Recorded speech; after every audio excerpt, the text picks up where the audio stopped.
Good morning students, welcome to MKH video series. I am Shivani. Today we are going to start a remaining part of the chapter, that is combustion and flame. In the previous video we had discussing about the combustion. What is the meaning of the combustion?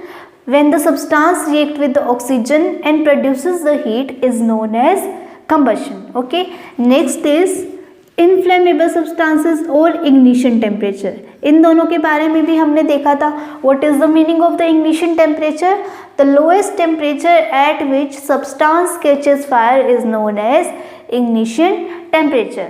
What is the meaning of the inflammable substances? The substance which have lowest ignition temperature is known as inflammable substances. दोनों में difference है, ठीक है, ध्यान से देखना इनको. Next है how to control fire. Fire को कंट्रोल कैसे करना था ये हमने सीखा था.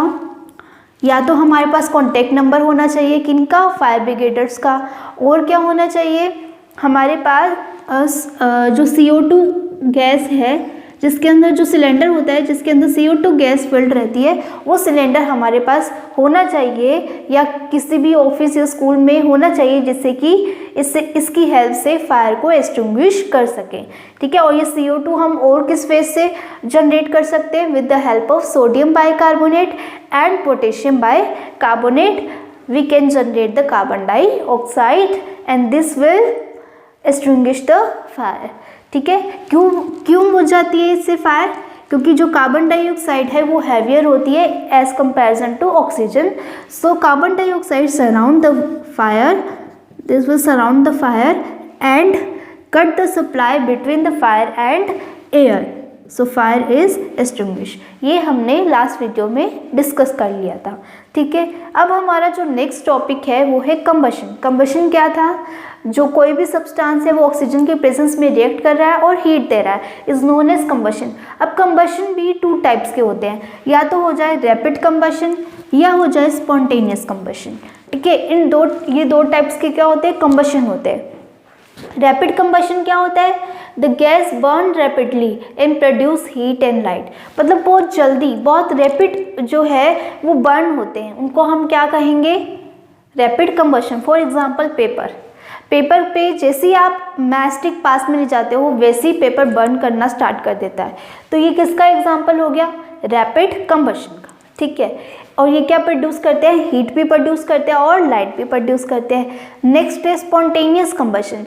मतलब कि in which material suddenly burst into flames without the application of any हैपरेंट.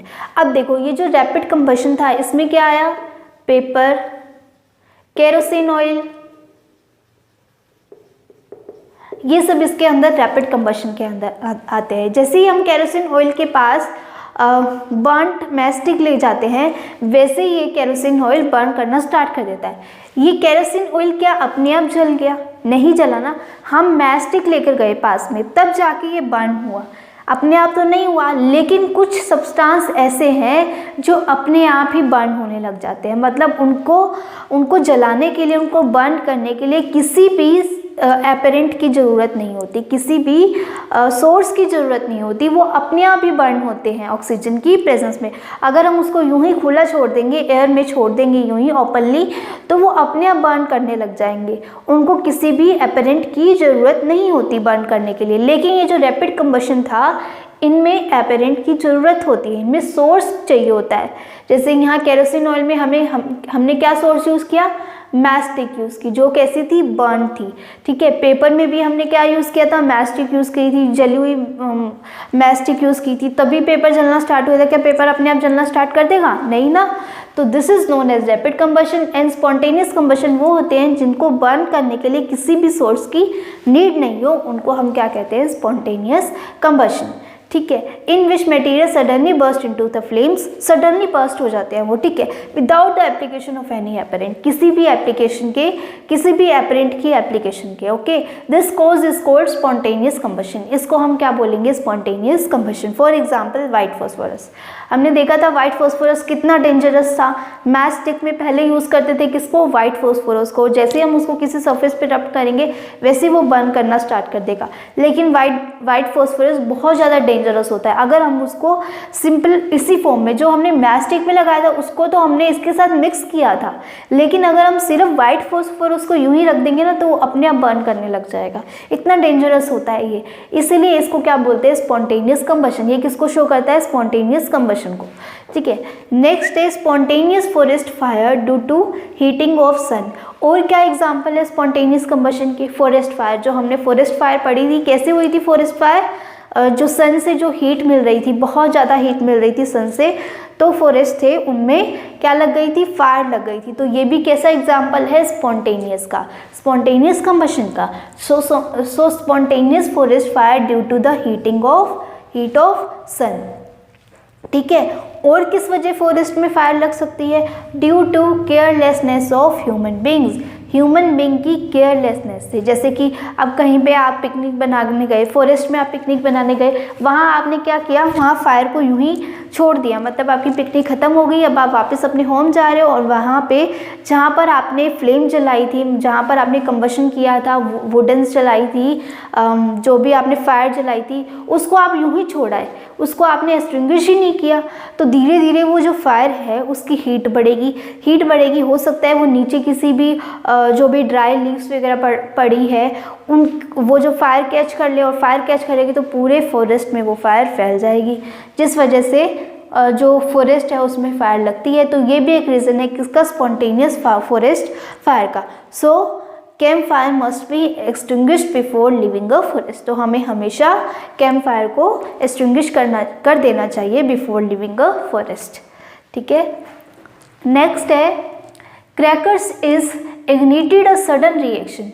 Crackers हम जलाते हैं तो वो कैसे बर्नट होते हैं, एकदम बर्स्ट के साथ बर्नट होते हैं, और उनमें साउंड भी प्रोड्यूस होती है, प्लस पोल्यूशन फैलता है। पोल्यूशन कैसे फैलता है, क्योंकि उनमें स्मोक्स निकलती है, फ्यूम्स निकलती है। ठीक है, तो crackers is ignited a sudden reaction. उनमें क्या होती है, एक रिएक्शन होती है, जैसे हम उसको बर्न करते हैं ना वैसे उसके अंदर रिएक्शन होती है, takes place with the evolution of food. और रिएक्शन होने के साथ साथ उसमें और क्या क्या प्रोड्यूस होता है, हीट इवॉल्व होती है, और लाइट भी इन्वॉल्व होती है, और साउंड भी प्रोड्यूस होती है, जिससे नॉइज़ पोल्यूशन भी हो गया और एयर पोल्यूशन भी हो गया, है ना, दोनों चीज़ें हो गई। तो हमें क्रैकर्स नहीं जलाने चाहिए, क्योंकि ये साउंड भी प्रोड्यूस करते हैं, हीट भी प्रोड्यूस करते हैं, लाइट भी प्रोड्यूस करते हैं। ठीक है, and also the gas is liberated. Gas liberated यानी कि पॉइजनस जो गैस है वो लिबरेट हो रही है एनवायरनमेंट में, तो एनवायरनमेंट कैसा होगा, पोल्यूटेड होगा।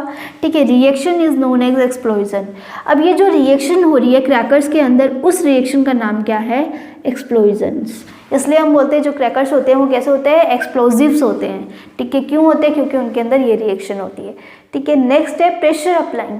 अब ये जरूरी नहीं है कि आप मैच स्टिक से ही क्रैकर्स को जलाओगे, अगर आप उन पर थोड़ा सा प्रेशर भी लगा दोगे ना तो भी वो चलने स्टार्ट हो जाएंगे, तो भी उनमें साउंड प्रोड्यूस होगी। जैसे आपके हिंदी लैंग्वेज में एक क्रैकर आता है जिसका नाम है चुटपुट। ठीक है, वो चुटपुट को जैसे ही आप फ्लोर पे थ्रो करते हो वैसे ही वो साउंड प्रोड्यूस करते हो, उसमें रिएक्शन होती है, बर्स्ट हो जाता है वो। तो वो किसका एग्जाम्पल है, प्रेशर अप्लाइंग का। मतलब जैसे ही हमने उसको प्रेशर अप्लाई किया वैसे ही वो बर्स्ट हो गया, उसके अंदर रिएक्शन हो गए। ठीक है, so this is all about the types of combustion. हमने क्या देख लिया, कंबशन क्या होता है, और इन्फ्लेमेबल सब्सटेंस क्या होते हैं, इग्निशन टेम्परेचर क्या होता है, फायर को कंट्रोल कैसे की जाती है। अब ये जो कंबशन है उसके भी पार्ट्स होते हैं, वो कौन कौन से हैं, rapid combustion, spontaneous combustion. So one next topic is the flame. सब substances produces flame while other notes. अब ये मैंने जितने भी एग्जांपल्स लिखे हैं आपको ये बताना है कि कौन कौन से फ्लेम प्रोड्यूस करते हैं और कौन कौन से नहीं करते। अगर कोई सब्सटेंस फ्लेम को प्रोड्यूस कर रहा है तो वो कौन सी कलर की फ्लेम दे रहा है। फॉर एग्जांपल कैंडल, क्या कैंडल फ्लेम देता है, यस बिल्कुल देता है। कौन से कलर की देता है, कैंडल को बर्न होते हुए देखा है ना, तो ये बिल्कुल ऑरेंज येलोइश कलर की फ्लेम देता है, ऑरेंज और येलोइश कलर की फ्लेम को देता है। ठीक है, और अगर मैग्नीशियम को बर्न होते हुए देखा है, मैग्नीशियम बर्न कैसे होता है, magnesium ribbon and this is the oxygen. Magnesium and oxygen react form the magnesium oxide. When जब ये मैग्नीशियम और ऑक्साइड दोनों रिएक्ट करते हैं तो ये क्या प्रोड्यूस करते हैं, ये प्रोड्यूस करते हैं फ्लेम को। और ये जो मैग्नीशियम ऑक्साइड है ये क्या है, ऐश है। ठीक है, तो यहाँ भी हमें फ्लेम मिलती है। ठीक है, और मैग्नीशियम यहाँ भी हमें फ्लेम मिल रही है, और फ्लेम कैसी मिलती है, वाइट कलर की फ्लेम मिलती है। कौन से कलर की, वाइट कलर की, बिल्कुल ब्रिलियंट सी लाइट मिलती है हमें, तो उसको वो कौन से कलर की हो गई, वाइट कलर की। नेक्स्ट है कैम्फर, कैम्फर भी देती है फ्लेम, और कौन से कलर की, येलो कलर की, येलो ऑरेंज, ये भी येलो ऑरेंज देती है ना। केरोसिन ऑयल भी ये सेम कलर देती है। चारकोल फ्लेम नहीं देती, उसमें बिल्कुल ग्लो आता है बट वो फ्लेम नहीं देती, ग्लो देती है, तो ये फ्लेम नहीं देगी। किचन स्टोव की जो गैस है वो देती है, यस बिल्कुल देती है फ्लेम। और कौन से कलर की देती है, ग्रीन कलर की देती है। आपने किचन की गैस देखी होगी जलते हुए, तो उसमें कौन से कलर की वो बर्निंग निकलती है, फ्लेम निकलती है, ग्रीन कलर की, ठीक है। So this is the flame. अब हमें कैसे पता चलेगा कि ये वाला फ्लेम, मतलब ये फ्लेम्स प्रोड्यूस क्यों हो रही है, किस रीज़न से ये फ्लेम प्रोड्यूस हो रही है, हमें कैसे पता चलेगा कि इसमें फ्लेम प्रोड्यूस होगी या इसमें नहीं होगी। या तो आप जला कर देखो, है ना, हर किसी के तो आप जला कर नहीं दे सकते, तो इसके लिए थ्योरी है कि फ्लेम कैसे प्रोड्यूस होती है, how the flame will be produced. तो सबसे पहले उसको समझने के लिए हमें कुछ फ्लेम के स्ट्रक्चर्स पता होने चाहिए। Structure of the flames, this is the candle. Candles के बहुत सारे पार्ट होते हैं, यहाँ देखो कैंडल्स में पार्ट होते हैं, कैसे, फ्लेम के पार्ट्स होते हैं, ना कि कैंडल्स के पार्ट्स होते हैं। कैंडल में फ्लेम्स के बहुत सारे पार्ट्स होते हैं, कोई ऑरेंज कलर की होती है, कोई येलो कलर की होती है, कोई ग्रीन कलर की होती है, इस तरह से। अब ये देखो, इसमें मैंने 1 2 3 4 पार्ट बनाया है। यहाँ पे ये बिल्कुल इसकी विक है, विक कौन से कलर की है, ब्लैक कलर की। इसका जो सबसे बाहर वाला, ऊपर वाला जो पार्ट होता है ना, ये हॉटेस्ट पार्ट होता है, और ये कौन से कलर का होता है, ब्लू कलर का होता है। कौन से कलर का होता है, ब्लू कलर का होता है, ब्लू ग्रीनिश सा कलर का होता है, ब्लू ग्रीनिश मतलब मिक्स सा कलर होता है बिल्कुल, ठीक है। तो ये कौन सा पार्ट होता है, हॉटेस्ट पार्ट, और इसको हम क्या बोलते हैं, नॉन ल्यूमिनस जोन। क्या बोलते हैं, नॉन ल्यूमिनस जोन। और वो कौन से कलर का होता है, ब्लू कलर का होता है। अगर यहाँ पर कोई भी सब्सटेंस रखा हुआ है, कोई भी बर्निंग सब्सटेंस या कोई भी फ्यूल रखा हुआ है, तो वो इधर वाले पार्ट से सबसे ज़्यादा जलता है। इधर वाले पार्ट से सबसे ज़्यादा क्यों जलेगा, क्योंकि ये सबसे हॉटेस्ट पार्ट होता है। हॉटेस्ट पार्ट होने के कारण कोई भी सब्सटेंस यहाँ रखने पर सबसे ज़्यादा जलेगा। मैंने यहाँ लिखा भी है, उसका क्या हो जाएगा, कंप्लीट कंबशन हो जाएगा। कहाँ पर होगा, हॉटेस्ट पार्ट में, which is known as non luminous zone. उसको हम क्या बोलते हैं, outer zone of complete combustion भी बोलते हैं। क्या बोलते हैं, outer most zone of complete combustion. Next is moderately hot. अब इसके नीचे वाला जो पार्ट होता है ना, जस्ट नीचे वाला, उसको क्या बोलते हैं, मॉडरेटली हॉट। मतलब इतना गर्म नहीं होता, ठीक होता है, ठीक है। अब मॉडरेटली हॉट तो बोलते ही है, इसके साथ में इसको मिडल जोन भी बोलते हैं। मिडल जोन क्यों बोला, क्योंकि यहाँ इसका पार्शियल कंबशन होता है। किसी भी सब्सटेंस को अगर हम मिडल जोन में रखते हैं तो उस सब्सटेंस का पार्शियल कंबशन होता है, बल्कि हॉटेस्ट पार्ट में, नॉन ल्यूमिनस जोन में कैसा होता है, नॉन ल्यूमिनस जोन में कंप्लीट कंबशन होता है। और मॉडरेटली हॉट को ल्यूमिनस जोन भी बोलते हैं, ल्यूमिनस जोन भी बोलते हैं। इसको नॉन ल्यूमिनस और इसको ल्यूमिनस जोन बोलते हैं। और ल्यूमिनस जोन को मॉडरेटली हॉट और मिडल जोन भी बोलते हैं, जो कौन से कलर का होता है, येलो कलर का होता है। और इसमें कंबशन कैसा होता है, पार्शियल कंबशन होता है। नेक्स्ट जो पार्ट आता है लीस्ट हॉट, ये सबसे कम हॉट होता है, ठीक है। अब ये सबसे कम हॉट होने के कारण इसका कलर कैसा होता है, इसका कलर होता है ब्लैक सा कलर का। जो विक होती है ना, विक आपको जो दिखेगी वो ब्लैक कलर की दिखेगी। चलने वैसे तो विक वाइट कलर की होती है, लेकिन जब वो बर्न हो जाती है तो वो ब्लैक कलर की दिखती है। तो ये जो ब्लैक कलर की विक दिख रही है, इसके आसपास का जो एरिया है ना, उसको बोल रहे हैं हम क्या, लीस्ट हॉट एरिया और inter most zone of unburned wax. जहाँ पर वैक्स है, वैक्स क्या है, ये कैंडल को बोल रहे हैं, जहाँ पर ये कैंडल बर्न नहीं हो रही इतनी ज़्यादा, ठीक है, अनबर्न्ड वैक्स, और जो कि कौन से कलर का है, ब्लैक कलर का। So this is the part of flame, okay. Next है, अब इस फ्लेम्स के पार्ट पर हम एक्सपेरिमेंट करते हैं। 3 एक्सपेरिमेंट यहाँ मैंने लिखे। फर्स्ट एक्सपेरिमेंट है कि द सब्सटेंस, हमें ये प्रूफ करना है कि फ्लेम कैसे प्रोड्यूस होती है, हमें ये शो करना है। The substance which vaporise during burning गी फ्लेम। अब ये आपको अभी समझ में नहीं आएगा, ये कब समझ में आएगा, जब भी आप एक्सपेरिमेंट समझोगे। तो इसके लिए आपको क्या करना है, कैंडल लेना है, कैंडल को इसके मतलब बिल्कुल डार्केस्ट जोन में लेके जाना है। डार्केस्ट जोन यानी कि इधर वाले पार्ट में, मैंने इधर शो कर दिया, आप इधर की तरफ शो कर लेना, इधर वाले पार्ट में लेके जाना है, ठीक है। जब आप इधर वाले पार्ट में, ये कैपिलरी ट्यूब होती है, बिल्कुल बहुत फाइन होती है, ठीक है, बिल्कुल पतली सी होती है, इस तरह से होती है बिल्कुल। तो थोड़ी मोटी बन गई। इस तरह से इतनी पतली होती है जिसके दोनों एंड क्या होते हैं, ओपन होते हैं, मतलब ऊपर से भी वो ओपन होती है और नीचे से भी वो ओपन होती है। बहुत ज़्यादा पतली होती है, फिर भी मोटी बन गई, इससे भी पतली होती है। ठीक है, तो उस पतली सी उसको क्या बोलते हैं हम, कैपिलरी ट्यूब्स बोलते हैं। उस कैपिलरी ट्यूब्स को यहाँ इस फ्लेम के पास लेके जाना है। कौन से जोन में लेके गए हम, डार्केस्ट जोन में गए। और डार्केस्ट जोन मतलब कौन सा था, ये विक वाला पार्ट। तो इस विक वाले पार्ट पे जब हम लेकर गए तो यहाँ से इसने बर्न होना स्टार्ट किया। बर्न होने के साथ साथ इसमें से जब हम जैसे इसके पास मैस्टिक लेकर आए, इसका जो एक एंड तो हमने यहाँ इसमें कैंडल में रख दिया, लेकिन इसका जो दूसरा एंड था वो भी ओपन था। अब इस दूसरे वाले एंड के पास हम मैस्टिक लेकर गए। जब हम मैस्टिक इस दूसरे वाले एंड के पास लेकर गए तो हमने देखा इसने भी जलना स्टार्ट कर दिया, मतलब इसने भी फ्लेम दे दी। ये तो फ्लेम दे ही रहा है लेकिन इसने भी फ्लेम दे दी। ये फ्लेम क्यों दे रहा है, क्योंकि इसको तो बिल्कुल हमने डार्केस्ट जोन में रख दिया, बिल्कुल बर्न करने के लिए रख दिया।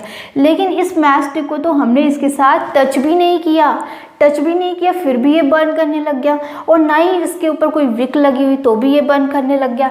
ठीक है, तो ये बर्न क्यों किया, इसमें फ्लेम क्यों आई, यहाँ से इसकी फ्लेम निकलने लग गई इधर की साइड से। ठीक है, यहाँ से ये फ्लेम निकलने लगी। तो फ्लेम क्यों आई, हमने इसको टच भी नहीं किया और ना ही हम इसको विक के पास लेके गए, तो ये फ्लेम क्यों आई। तो इसका रीज़न है the substance which vaporise during burning give flame. अब ये जो इसने इसलिए दी क्योंकि ये विक है। अब ये विक जब बर्न हो रही है, मतलब ये फ्लेम दे रही है, इसमें से ये कैंडल है, कैंडल कुछ ना कुछ वेपराइज होगी। जब ये जल रही है तो ये वेपराइज होगी। वेपराइज होने के बाद ये वेपर्स देगी। अब ये वेपर्स देने के कारण ही ये बर्न हो रही है, इसकी फ्लेम आ रही है। ठीक है, जब इसकी फ्लेम आ गई और भी वेपर्स है, वेपर्स निकल के इस कैपिलरी ट्यूब के अंदर जा रहे हैं। जैसे ये वेपर्स इस कैपिलरी ट्यूब के अंदर गए तो ये भी बर्न होगी, लेकिन बर्न कब होगी, जैसे हम इसके पास कोई मैस्टिक लेके जाएंगे या कुछ और ले जाओ, जरूरी नहीं है कि मैस्टिक लेके जाना है, जो भी जलती हुई चीज़ है उसको इसके पास लेके जाओगे तो वो यहाँ से बर्न करना स्टार्ट कर देगी, यानी कि फ्लेम दे देगी। तो आपको रीज़न पता चल गया कि फ्लेम कब मिलती है हमें, द सब्सटेंस विच वेपराइज, कोई ऐसा सब्सटेंस जो वेपराइज होता है ड्यूरिंग बर्निंग होते टाइम। जैसे मैंने यहाँ कैंडल को बर्न कर दिया, बर्न करने के बाद ये वेपराइज हो रहा था। वेपराइज होने के बाद जो सब्सटेंस वेपराइज होता है ड्यूरिंग बर्निंग, वो क्या देते हैं, फ्लेम देते हैं। This give flame. देखिए ये जो यहाँ से इसकी इधर वाले पार्ट से वैक्स क्या हो रही है, मेल्ट हो रही है। वैक्स मेल्ट क्यों हो रही है, क्योंकि ये वेपर्स दे रहे हैं, इसी वजह से इसमें फ्लेम आ रही है। और इसी वजह से ये वाले जो वेपर्स है ये इसके अंदर जा रहे हैं और ये यहाँ से भी फ्लेम दे रही है। ठीक है, for example kerosene oil and molten wax rises through wick. ठीक है, अगर हम केरोसिन ऑयल में फायर लगाते हैं, आग लगाते हैं, तो वो बर्न करना स्टार्ट कर देती है और फ्लेम देती है। तो ये फ्लेम क्यों दिया, क्योंकि केरोसिन ऑयल जो होता है वो भी वेपराइज होता है, आपको पता है ना। अब देखिए ये जो कैंडल है, कुछ टाइम अगर आप इसको कंटिन्यू बर्न करते रहोगे तो पूरी ख़त्म हो जाएगी। वो पूरी ख़त्म होके कहाँ गई, वो वेपराइज हो गई, पूरी की पूरी जो वैक्स कैंडल थी वो वेपराइज हो गई। ऐसे ही केरोसिन ऑयल है, अगर आपने एक ग्लास में केरोसिन ऑयल लिया है और उसमें आपने फायर लगा दी तो वो कुछ देर बाद वो पूरा का पूरा ग्लास एम्प्टी हो जाएगा। जब उसके अंदर केरोसिन ऑयल ख़त्म हो जाएगा तो वो केरोसिन ऑयल पहले जिस ग्लास में फिल था अब कहाँ गया, वो वेपराइज हो गया। क्यों हो गया, क्योंकि उसके अंदर फ्लेम लग गई, उसके अंदर बर्निंग हो रही है। ड्यूरिंग बर्निंग वो वेपराइज हो रहा है। ऐसी ड्यूरिंग बर्निंग ये जो वैक्स है ये मेल्ट हो रही है, मेल्ट होते होते ये वेपराइज भी हो रही है, यानी कि ख़त्म भी होगी। अब ऐसा तो है नहीं कि आपने कैंडल जला दी तो पूरे साल भर ये इतनी रहेगी, वो इतनी होगी पहले, फिर इतनी होगी, फिर इतनी होगी। एक टाइम आएगा जो बिल्कुल छोटी हो जाएगी। वो छोटी किस वजह से हुई, क्योंकि ये कैंडल थी वो कंटिन्यूसली वेपराइज हो रही थी। ऐसे ये केरोसिन भी ख़त्म होगा एक दिन, तो वो ख़त्म किस लिए हुआ, क्योंकि वो कंटिन्यूसली वेपराइज हो रहा था। अगर वो वेपराइज ही ना हो तो केरोसिन ऑयल ख़त्म ही नहीं होएगा, वो तो कंटिन्यूसली जलता रहेगा।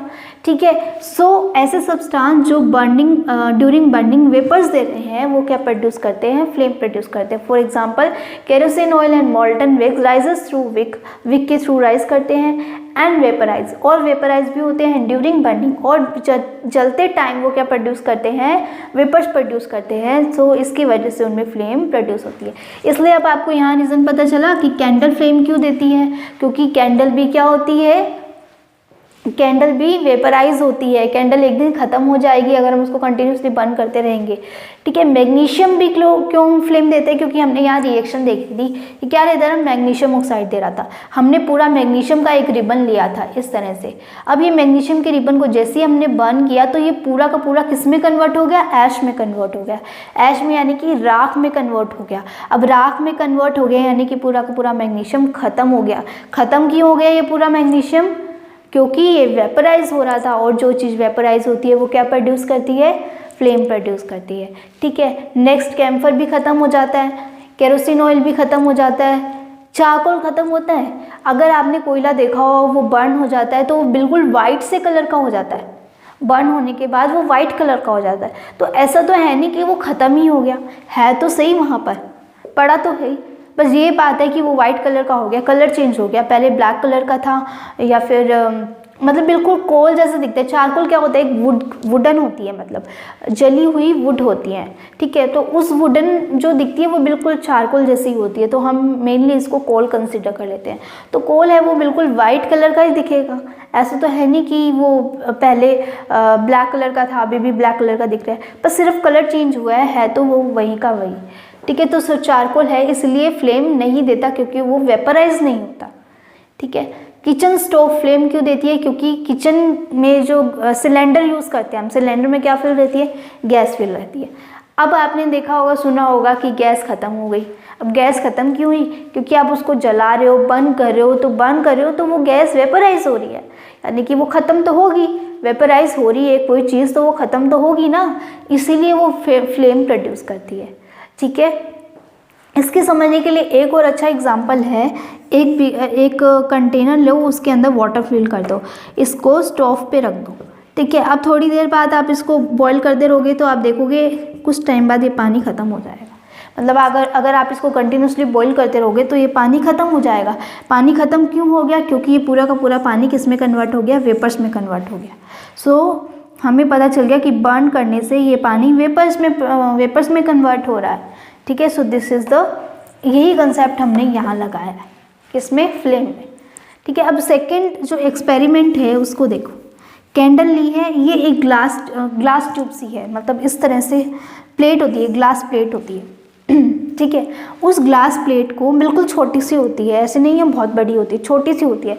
उस ग्लास प्लेट को हमने ल्यूमिनस जोन में रखा। ल्यूमिनस जोन कौन सा था, ये मिडल वाला पार्ट, मिडल वाले पार्ट में रखा। जब हमने इसको मिडल वाले पार्ट में रखा तो हमें क्या ऑब्जर्व हुआ, हमें ये ब्लैक कलर की रिंग मिल गई। इसका मतलब ये ब्लैक कलर की रिंग मिलने का मतलब क्या है, इस कैंडल में जो भी कार्बन था, जो चीज़ बर्न होती है, मतलब जो फ्लेम प्रोड्यूस करी है, वो फ्लेम में कुछ ना कुछ कार्बन तो प्रेजेंट रहता है, कुछ ना कुछ अमाउंट में कार्बन प्रेजेंट रहता है। अब जब हम उसको ल्यूमिनस जोन में रख रहे हैं, ल्यूमिनस जोन में रखने का मतलब है कि उसके अंदर क्या हो रहा है, पार्शियल कंबशन हो रहा है। यहाँ लिखा हो रहा है पार्शियल कंबशन हो रहा है, कंप्लीट कंबशन नहीं हो रहा। तो जैसे ही हम इस प्लेट को ल्यूमिनस जोन में रखेंगे तो ये क्या होगा, ये क्या प्रोड्यूस करेगा, ब्लैकिश रिंग प्रोड्यूस करेगा। ब्लैकिश रिंग प्रोड्यूस करने का मतलब indicate the deposition of unburned carbon particle. जो इसके अंदर कार्बन पार्टिकल्स थे वो पूरी तरह से बर्न नहीं हुए, इसी वजह से हमें ब्लैक कलर की रिंग मिल गई। कार्बन कौन से कलर का होता है, ब्लैक कलर का होता है। ठीक है, जब ये बर्न होगा तो भी कौन से कलर का दिखेगा, ब्लैक कलर का दिखेगा। तो यह जब हम इसको ग्लास प्लेट को लेकर गए तो इसका मतलब है कि कार्बन पूरी तरह से बर्न नहीं हो रहा है, इसलिए इस पर ब्लैक कलर का स्पॉट हमें मिल गया। ठीक है, नेक्स्ट एक्सपेरिमेंट है, आपको एक कॉपर की वायर लेनी है। इस कॉपर की वायर को बिल्कुल नॉन ल्यूमिनस जोन पे लेके जाना है। कौन से जोन में, नॉन ल्यूमिनस जोन में। जब आप इसको हीट दे रहे हो तो आप देखोगे कि थोड़ी देर बाद यहाँ से बिल्कुल रेड हॉट हो जाता है। जहाँ से ल्यूमिनस जोन के कांटेक्ट में जो पार्ट है ना, वो वाला पार्ट और उसके जस्ट ऊपर वाला पार्ट, यहाँ तो इसका थोड़ा सा पार्ट है। ठीक है, तो नॉन ल्यूमिनस जोन के थोड़ा सा ऊपर वाला पार्ट बिल्कुल रेड हॉट हो जाता है। अब ये रेड हॉट होने का मतलब क्या हुआ, ये इंडिकेट कर रहा है कि जो नॉन ल्यूमिनस जोन है वो सबसे हॉटेस्ट पार्ट है। इसी वजह से कॉपर की वायर जब हमने नॉन ल्यूमिनस जोन में रखी तो हमें कैसे मिल गई, रेड हॉट मिल गई। ठीक है, सो ये आपका एक्सपेरिमेंट है। इससे ये प्रूव होता है नॉन ल्यूमिनस जोन बहुत हॉटेस्ट पार्ट होता है जो कि कंप्लीट कंबशन करता है, लेकिन जो ल्यूमिनस जोन होता है वो कंप्लीट कंबशन नहीं करता, वो कैसा होता है, मॉडरेटली हॉट होता है। इसलिए हमें यहाँ कार्बन की अनबर्न्ड कार्बन के स्पॉट मिले। ठीक है। और इसमें तो आपको पता ही चल गया कि फ्लेम कैसे प्रोड्यूस होती है। So this is all about the flame. अब इसकी कुछ एप्लीकेशंस है उसको भी देख लेते हैं कि इन पार्ट्स के ऊपर, हॉटेस्ट पार्ट, ल्यूमिनस जोन, इनके ऊपर कौन कौन से एप्लीकेशन है उनको और देख लेते हैं। तो हमने फ्लेम के पार्ट्स देखे, उसकी एप्लीकेशन है Goldsmith blow a outermost zone of flame with a metallic blow pipe for melting gold and silvers। जो गोल्डस्मिथ होता है वो गोल्ड और सिल्वर को मेल्ट करने के लिए किसको यूज़ करता है? मेटेलिक ब्लो पाइप को यूज़ करता है। और ये जो मेटेलिक ब्लो पाइप है वो कौन से वाले पार्ट में ब्लो करता है? जो फ्लेम होती है उसके कौन से वाले पार्ट में ब्लो करता है? आउटर मोस्ट जोन पार्ट में। और आउटर मोस्ट पार्ट कौन सा था? ये कैंडल थी, इसका सबसे ऊपर वाला जो पार्ट था ये कौन सा था? आउटर मोस्ट पार्ट था। तो वो इस वाले पार्ट को ब्लो करता है, किसको मेल्ट करने के लिए? गोल्ड एंड सिल्वर को मेल्ट करने के लिए। क्यों यूज़ करता है? क्योंकि हमने देखा था कि जो आउटर मोस्ट जोन होता है वो बहुत हॉटेस्ट पार्ट होता है। Outer most zone is a very hottest part, so the temperature and the temperature of gold and silver is very high. जो टेम्परेचर है गोल्ड सिल्वर का वो बहुत हाई होता है, और हाई होने की वजह से इनको हाई हीट चाहिए होती है, सबसे ज़्यादा हीट चाहिए मेल्ट होने के लिए। और वो सबसे ज़्यादा हीट इनको कौन प्रोवाइड करता है? ये आउटर मोस्ट जोन, जिसे हम नॉन ल्यूमिनस जोन भी बोलते हैं। ठीक है, तो इसी वजह से वो इस वाले पार्ट को ब्लो करता है। So this is the reason behind the Goldsmith blow outer most zone. Next is what is fuel. ये हमने चैप्टर के स्टार्टिंग में ही रीड आउट कर लिया था। फ्यूल क्या होते हैं? जो कंबशन को शो करते हैं वो क्या होते हैं? फ्यूल होते हैं। Like petrol, diesel, kerosene oil, wood, charcoal, all these are fuel. Paper भी अगर मैं लिख दूं तो क्या पेपर भी फ्यूल है? यस है। क्यों? क्योंकि ये भी कंबशन को शो करता है, इसलिए पेपर भी क्या होगा? फ्यूल होगा। नेक्स्ट है एप्लीकेशन ऑफ गुड फ्यूल। हम आइडल फ्यूल किसे कहेंगे? अगर आपसे क्वेश्चन आ जाए कि आप आइडियल फ्यूल किसे कहेंगे या right the application of the good fuel, तो आप क्या लिखोगे? ये सब लिखोगे कि वो रेडली अवेलेबल होना चाहिए, चीप होना चाहिए यानी कि सस्ता होना चाहिए, burn easily in air, produce large amount of heat, does not produce undesirable substance। Meaning the does not produce undesirable substance का मतलब क्या है? इसका मतलब है जब हमने मैग्नीशियम को बर्न किया था तो हमें क्या मिली थी? मैग्नीशियम ऑक्साइड मिली थी, विच इज़ नोन एज ऐश। अब ये जो ऐश है इसको क्या बोलते हैं? राख बोलते हैं। हमें ये अनडिजायरेबल क्या मिल गया? सब्सटेंस मिल गया। अब ऐसा फ्यूल होना चाहिए जिसमें हमें ये ऐश नहीं मिले। तो अभी तक ऐसा कोई भी फ्यूल आइडेंटिफाई नहीं हुआ है। ठीक है, अभी इसकी डिस्कवरी वगैरह चल रही है, लेकिन अभी करंट में अभी तक ऐसा कोई फ्यूल आइडेंटिफाई नहीं हुआ है जो कि अनडिजायरेबल सब्सटेंस नहीं दे, या जो चीप हो, या इजीली बर्न हो जाए एयर में, या रेडली अवेलेबल। ऐसा कोई सब्सटेंस अभी तक अभी तक डिस्कवर नहीं हुआ। ठीक है, नेक्स्ट है फ्यूल एफिशिएंसी। फ्यूल एफिशिएंसी क्या होती है? अगर मैं आपको बोल रही हूँ कि you have to boil a water, then which fuel you used? cow dung, coal and LPG। इन तीनों में से आप किसको यूज़ करोगे एज अ फ्यूल? तो बेसिकली आप किसको? मैं तो यूज़ करूँगी काउ डंग को। क्यों यूज़ करूँगी? क्योंकि जो काउ डंग है वो इजीली अवेलेबल हो जाता है, इजीली अवेलेबल है और लिमिटेड भी नहीं है, मतलब एग्जॉस्टिबल भी नहीं है, इनएग्जॉस्टिबल है। कैसा है? इनएग्जॉस्टिबल। लेकिन ये जो कोल और एलपीजी है ये कैसे हैं? एग्जॉस्टिबल है। अगर हम इनका कंटिन्यू यूज़ करते जाएंगे तो एक दिन ये फिनिश हो जाएंगे। इसलिए मैं काउ डंग को यूज़ करना प्रेफर करूँगी क्योंकि ये इनएग्जॉस्टिबल है और इजीली अवेलेबल है। ठीक है, अब आप किसको यूज़ करोगे? अपना आंसर लिखना। ठीक है, मेरा आंसर तो है काउ डंग। नेक्स्ट है कि कैलोरीफिक वैल्यू क्या होती है? The amount of heat energy produce on complete combustion of 1 kilogram of fuel. कोई 1 किलोग्राम कोई सब्सटेंस है, सब्सटेंस यानी कि कोई फ्यूल है, उसको अगर हम बर्न कर रहे हैं और वो जितनी हीट प्रोड्यूस कर रहा है उस हीट को क्या कहेंगे? हम कैलोरीफिक वैल्यू बोलेंगे। और इसको एक्सप्रेस करने की यूनिट क्या होती है? किलो जूल पर किलोग्राम। क्या होती है? किलो जूल पर किलोग्राम, ये इसकी यूनिट होती है। ठीक है, नेक्स्ट है burning of fuel leads to harmful effect. ये आपके क्वेश्चन आ सकता है कि write the effects of burning of fuel. So आपको क्या लिखने हैं? ये मैंने कुछ पॉइंट्स लिखे हैं, इन पॉइंट्स को ही आपको राइट डाउन करना है। फर्स्ट पॉइंट क्या है? जो वुड है वुड और एलपीजी एंड कोल, ये तीनों क्या करते हैं, बर्न होने पर अनबर्न्ड कार्बन को रिलीज़ करते हैं। जो हमने एक्सपेरिमेंट किया था, कैंडल लिया था, उसके ऊपर एक ग्लास की प्लेट रखी थी, ग्लास की प्लेट रखने के बाद हमने देखा था उसके ऊपर एक ब्लैक कलर का स्पॉट आ गया था, जो किसको इंडिकेट कर रहा था, अनबर्न्ड कार्बन को इंडिकेट कर रहा था। यानी कि जो भी वुड है, एलपीजी है, कोल है, ये सब क्या रिलीज़ करते हैं, अनबर्न्ड कार्बन को रिलीज़ करते हैं। इसका मतलब ये अनबर्न्ड कार्बन है बहुत ज़्यादा मतलब अच्छा नहीं होता, पॉल्यूटेंट होता है एक तरह से, मतलब एयर को पॉल्यूट करता है। तो इसलिए हमें इन चीज़ों को यूज़ नहीं करना चाहिए। लेकिन अभी भी लोग किसको यूज़ करते हैं, जो विलेज में रहते हैं उसमें लोग वुड को यूज़ करते हैं। क्यों यूज़ करते हैं, क्योंकि वो लो कॉस्ट होता है as comparison to LPG and coal, and उसकी अवेलेबिलिटी ईजी में हो जाती है, मतलब वो उसको ट्री से ऑब्टेन कर सकते हैं। लोड्स ऑफ स्मोक, अगर हम वुड को जलाएंगे तो ये बहुत ज़्यादा स्मोक प्रोड्यूस करते हैं as comparison to LPG and coal. इतना प्रोड्यूस नहीं कर, मतलब जितना एलपीजी एंड कोल प्रोड्यूस करते हैं उससे कम, उससे ज़्यादा करते हैं वुड। ठीक है, तो नेक्स्ट है कोज, अगर ये स्मोक सबसे ज़्यादा प्रोड्यूस करेंगे तो इससे बहुत सारे डिजीज़ होंगे। वो डिजीज़ कौन सी है, रेस्पिरेटरी प्रॉब्लम्स लाइक एस्थमा। ठीक है, ट्री प्रोवाइड यूजफुल सब्सटेंस। अब ये जो वुड है ये कहाँ से लेकर आते हैं, ट्री को कट करके लेकर आते हैं। अगर हम कंटिन्यूसली ट्री को कट करते रहेंगे तो हमें जो भी यूजफुल सब्सटेंस है वो नहीं मिलेंगे, जैसे कि फूड नहीं मिलेगा, वुडन नहीं मिलेगी, मेडिसिन्स नहीं मिलेगी। मेडिसिन्स भी किससे बनती है, ट्री से मिलती है।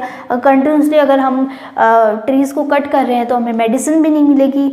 और इस कंडीशन को क्या बोलते हैं, डिफॉरेस्टेशन, यानी कि डिफॉरेस्टेशन भी हो जाएगा। किससे हो जाएगा, cutting of tree leads to deforestation. ठीक है, which is harmful to environment. अब incomplete combustion give the carbon monoxide. अगर कोई सब्सटेंस है वो उसका कंप्लीट कंबशन नहीं हुआ है तो वो कौन सी गैस प्रोड्यूस करता है, carbon monoxide, which is a very poisonous gas. ठीक है, एंड इट इज़ ये कार्बन मोनोऑक्साइड गैस होती है बहुत ज़्यादा डेंजरस होती है। डेंजरस होने की वजह से कोई इंसान अगर वो कार्बन डाइऑक्साइड उसके लंग्स में चली गई तो हो सकता है वो उसकी डेथ भी हो जाए, इतनी ज़्यादा डेंजरस होती है। ठीक है, it is dangerous to burn coal in close room. Coal को कभी भी क्लोज रूम में नहीं बंद करना चाहिए। क्यों नहीं बंद करना चाहिए, क्योंकि कोल है, आपको पता है वो पूरी तरह से बर्न नहीं होता है। बर्न नहीं होता इसीलिए तो वो ग्लो प्रोड्यूस करता है, वो फ्लेम नहीं देता, क्योंकि वो वेपराइज नहीं होता। वेपराइज नहीं होगा तो वो पूरी तरह से बर्न भी नहीं होता। जब वो पूरी तरह से बर्न नहीं होगा तो वो क्या प्रोड्यूस करेगा, कार्बन मोनोऑक्साइड गैस प्रोड्यूस करेगा, जो कैसी गैस है, एक पॉइजनस गैस है। पॉइजनस गैस होने की वजह से कोई भी अगर पर्सन उस रूम में सो रहा है, क्लोज रूम में सो रहा है, तो हो सकता है वो सुबह तक उसकी डेथ हो जाए, वो उठे ही ना। ठीक है, सो इसलिए कभी भी कोल अगर आपके रूम में जल रहा है तो उसको रूम को ओपन रखो या फिर उसको बंद करके नहीं सोना है। ठीक है, क्यों नहीं सोना है, क्योंकि वो क्या प्रोड्यूस करता है, कार्बन मोनोऑक्साइड गैस प्रोड्यूस करता है। नेक्स्ट है कंबशन ऑफ फ्यूल, यहाँ मैंने लिखा हुआ है combustion of fuel release carbon dioxide. अब ये कार्बन मोनोऑक्साइड गैस तो प्रोड्यूस करते हैं कौन, जो भी सब्सटेंसेस है, जो भी फ्यूल है, जैसे वुड, एलपीजी को कार्बन मोनोऑक्साइड तो प्रोड्यूस करते हैं, लेकिन इसके साथ साथ कुछ सब्सटेंस ऐसे हैं, कुछ फ्यूल ऐसे हैं जो कार्बन डाइऑक्साइड भी प्रोड्यूस करते हैं। जैसे वुडन है, ये तो क्या प्रोड्यूस कर रहा था, स्मोक प्रोड्यूस कर रहा था, इसके अंदर कार्बन डाइऑक्साइड गैस भी थी।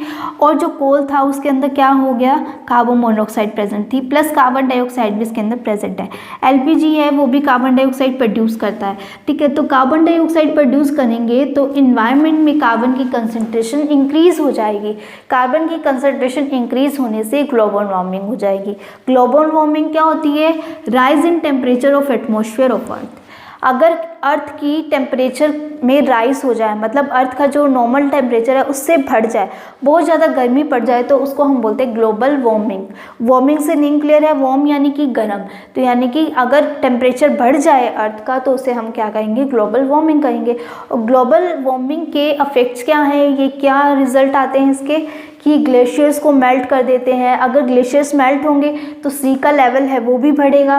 सी का लेवल अगर इंक्रीज़ होगा तो हो सकता है जो कोस्टल एरिया वहाँ फ्लड आ जाए। तो ये सब नुकसान हमें ग्लोबल वार्मिंग से हो सकते हैं। ये किसकी वजह से हुए, कार्बन डाइऑक्साइड गैस रिलीज़ होने की वजह से, क्योंकि उनमें कार्बन की कंसनट्रेशन इन्वायरमेंट में ज़्यादा बढ़ जाएगी। कार्बन डाइऑक्साइड गैस रिलीज़ हो रही है, इसके अंदर क्या प्रेजेंट है, कार्बन प्रेजेंट है। अगर कार्बन प्रेजेंट है तो इन्वायरमेंट में कार्बन की कंसनट्रेशन भी बढ़ जाएगी, जिस वजह वजह से ग्लोबल वार्मिंग हो जाएगी। मेन पॉइंट एक तो कार्बन डाइऑक्साइड ग्लोबल वार्मिंग वाला है, एक कार्बन मोनोऑक्साइड वाला है, और एक ये वुड में याद रखो कि ये इससे क्या हो जाता है, डिफोरेस्टेशन हो जाता है। एक ये deforestation, carbon monoxide and carbon dioxide. इसके अलावा एक और पॉइंट रह गया हमारा एसिड रेन। अब हम इस एसिड रेन को भी देख लेते हैं। इसके अलावा आपको कौन कौन से पॉइंट्स याद रखने हैं, कार्बन मोनोऑक्साइड वाला, ठीक है, और deforestation, global warming, acid rain, ये सारे पॉइंट्स आपको याद रखने हैं और यही आप इसमें राइट डाउन करोगे। So let's see about the acid rain. So जो हमारा नेक्स्ट पॉइंट है दैट इज फोर्थ पॉइंट, वो क्या है, burning of fuel produces sulphur dioxide. कुछ सब्सटेंस ऐसे हैं जो क्या प्रोड्यूस करते हैं, सल्फर डाइऑक्साइड, और क्या प्रोड्यूस करते हैं, और ये जो सल्फर डाइऑक्साइड होती है कैसी गैस होती है, कोरोसिव एंड सफोकेटिंग गैस, ठीक है। And petrol engine gives off engine, जो पेट्रोल होते हैं उनके इंजन क्या प्रोड्यूस करते हैं, नाइट्रोजन के ऑक्साइड प्रोड्यूस करते हैं। ये NOx लिखने का मतलब क्या है, नाइट्रोजन के ऑक्साइड। ये हो सकता है ये NO2 हो सकता है ये NO1 हो सकता है ये NO3 हो, इस तरह से मैंने यहाँ X लिख दिया, ठीक है। तो ऑक्साइड ऑफ सल्फर, ये सल्फर के ऑक्साइड प्लस ये नाइट्रोजन के ऑक्साइड दोनों कंबाइन होंगे किसके साथ, रेन वाटर के साथ, रेन वाटर के साथ, और क्या प्रोड्यूस करेंगे, एसिड प्रोड्यूस करेंगे। और वो एसिड कौन सा है, एक बार मैं इसको इरेज करके दोबारा लिख रही हूँ, यहाँ लिख रही हूँ सल्फर डाइऑक्साइड प्लस नाइट्रोजन के ऑक्साइड, O के है, ये पूरे के नीचे X नहीं है, सिर्फ O के नीचे X है, ठीक है। और ये क्या प्रोड्यूस कर रहे हैं, plus water plus rain water, rain water के साथ मिक्स होकर ये एसिड प्रोड्यूस कर रहे हैं, that is H2SO4 plus HNO3। ये क्या है, सल्फ्यूरिक एसिड, और ये कौन सा एसिड है, नाइट्रिक एसिड। तो ये जो सल्फर के ऑक्साइड है और नाइट्रोजन के ऑक्साइड है वो रेन वाटर के साथ मिक्स होकर हमें सल्फ्यूरिक एसिड दे रहे हैं और नाइट्रिक एसिड दे रहे हैं, जो कि बहुत ज़्यादा एसिडिक होते हैं। नेचर में सबसे ज़्यादा एसिडिक होता है H2SO4 और HNO3। इतने हाई स्ट्रेंथ के एसिड दे रहे हैं, तो ये जो रेन वाटर है ये कैसा हो जाता है, एसिडिक रेन हो जाती है, एसिडिक वाटर बन जाता है। अब ये एसिडिक रेन वाटर जब हमारी अर्थ पर आएगा तो ये किस किस को अफेक्ट करेगा, क्रॉप्स को अफेक्ट करेगा, एनिमल्स को करेगा, एक्वेटिक एनिमल्स को करेगा और ह्यूमन बींग्स को भी करेगा, ठीक है। तो इतने सारे अफेक्ट इससे हो सकते हैं। फर्स्ट क्या इफेक्ट था, ग्लोबल वार्मिंग। ग्लोबल वार्मिंग भी हो सकती है किस वजह से, कार्बन डाइऑक्साइड की वजह से। और क्या हो सकता है, डिफोरेस्टेशन हो सकता है। डिफोरेस्टेशन किसकी वजह से, वुड को कट करने की वजह से, ट्रीज को कट करने की वजह से या वुड को ऑब्टेन करने की वजह से, ट्री कटिंग। और क्या देखा, एसिडिक रेन। एसिडिक रेन किसकी वजह से, सल्फर डाइऑक्साइड की वजह से प्लस ऑक्साइड ऑफ नाइट्रोजन की वजह से। और कार्बन मोनोऑक्साइड, कार्बन मोनोऑक्साइड को शो करते हैं CO से, तो लेकिन आप यहाँ लिख लो पूरा carbon monoxide which is a very dangerous gas produced by the fuel. ये इफेक्ट हमने पढ़ लिए, ये किसके इफेक्ट है, हार्मफुल इफेक्ट ऑफ फ्यूल, ठीक है। सो इस चैप्टर में हमने अभी तक क्या देखा, in this chapter we had discussing about the combustion. एक बार पूरा चैप्टर दोबारा से रिवाइज कर लेते हैं शॉर्ट में। What is the combustion, which the substance which react with the oxygen and gives the heat is known as combustion। कोई सब्सटेंस है वो अगर ऑक्सीजन की प्रेजेंस में रिएक्ट कर रहा है और हीट प्रोड्यूस कर रहा है तो उसको क्या बोलेंगे, हम कंबशन बोलेंगे। और ऐसे सब्सटेंस को हम क्या बोलते हैं, फ्यूल बोलते हैं। कोई भी सब्सटेंस है अगर वो हीट दे रहा है तो उस सब्सटेंस को हम फ्यूल बोलते हैं, और इस पूरी रिएक्शन को हम क्या बोलते हैं, कंबशन रिएक्शन। इग्निशन टेम्परेचर क्या होता है, एक ऐसा lowest temperature, the lowest temperature at which substance catches fire. देखो हर सब्सटेंस का अपना अपना एक टेम्परेचर होता है। सपोज टू बी वुड है, ठीक है। वुड का इग्निशन टेम्परेचर बहुत ज़्यादा होता है, इग्निशन टेम्परेचर इसका बहुत ज़्यादा होता है, जिस वजह से हम मैस्टिक लेके जाते हैं तो ये बर्न नहीं करता।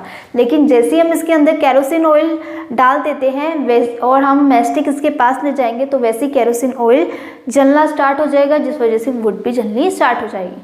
तो हम कह सकते हैं कि केरोसिन ऑयल का इग्निशन टेम्परेचर कम है और वुड का इग्निशन टेम्परेचर ज़्यादा है। केरोसिन ऑयल का इग्निशन टेम्परेचर कम था, जिस वजह से वो ईजिली बर्न हो गया।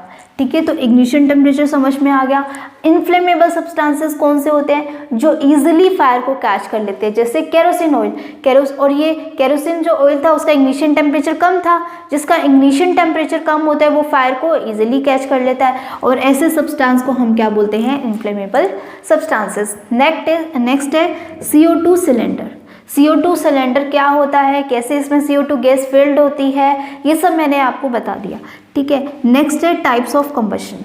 टाइप्स ऑफ कंबशन में rapid combustion and spontaneous combustion, दो टाइप्स देखे थे, रैपिड एंड स्पॉन्टेनियस। रैपिड में क्या होता है? जिसको जलाने के लिए सोर्स की नीड होती है, लेकिन स्पॉन्टेनियस में सोर्स की नीड नहीं होती। फॉर एग्जांपल वाइट फॉस्फोरस, वो अपने आप ही बर्न कर जाता है, उसके लिए किसी सोर्स की नीड नहीं है। लेकिन केरोसिन ऑयल की अगर हम बात करें तो उसमें हमें मैस्टिक पास में ले जानी पड़ती है, तब जाके वो बर्न होता है। उसको हम क्या बोलेंगे? Rapid combustion. और वो जैसे ही मैस्टिक उसके पास ले जाते हैं वैसे ही वो बर्न हो जाता है, तो इसलिए इसको रैपिड बोला, यानी कि फास्ट कंबशन।